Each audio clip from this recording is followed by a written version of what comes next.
health or talk about being in pain. Well, joining us now is Dr. Latrice Snodgrass, Principal Strategic Operations at Metro Health System in Cleveland, Ohio. Thank you so much for joining us. We appreciate you being with us here. The Pfizer announcement today, what are your thoughts on it now finally being made, I guess official is the word?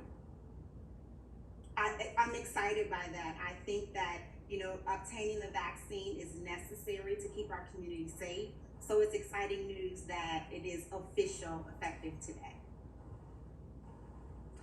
And so do you think that this will indeed make people who were hesitant get the vaccine, or do you think that they will still be hesitant despite this approval? I think that we are still going to have hesitancy, particularly in the Black and Brown community. I think that what we need to do to decrease some of this hesitancy is medical centers need to partner and collaborate with the community. We have to meet our patients, meet our community where they're at to ensure that they understand the risk as well as the benefit of receiving the vaccine. And I think it's also important to point out that this hesitancy is not paranoia.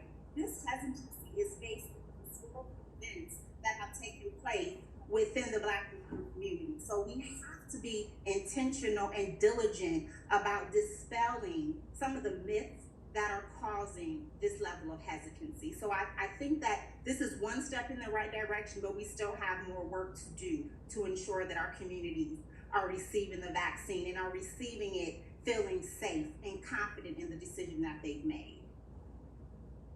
Well, what else can we do if we have an approval by the FDA, if we've told people that the statistics show that they are going to be safer taking the vaccine, if you have Black health professionals who are saying that it's safe and recommended to do so, what else is there to do to get people to take it? What else can you do?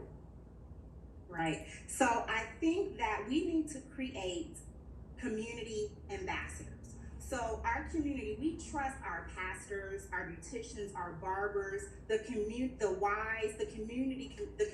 centers. I think that medical professionals have to partner with community professionals, and we need to have those conversations. For example, there are individuals that have reached out to me, and I have been able to persuade them to obtain their vaccine, whereas their medical professional was not, because there's a different level of trust with me as a community member versus the medical professional. So we have to collaborate. We tend to tell people what to do, and we don't really listen to how they need to receive the information and disseminate it in a manner that's going to be effective and impactful. So I think that we need to create health ambassadors within the community to meet our population where they're at and have these intentional, deep conversations around the importance of obtaining the vaccination and helping them understand why many of their reasons for not wanting it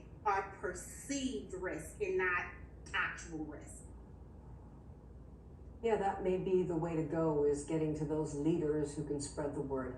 Thank you so much. We appreciate you joining us to help us clarify what's happening with the vaccine. Take care.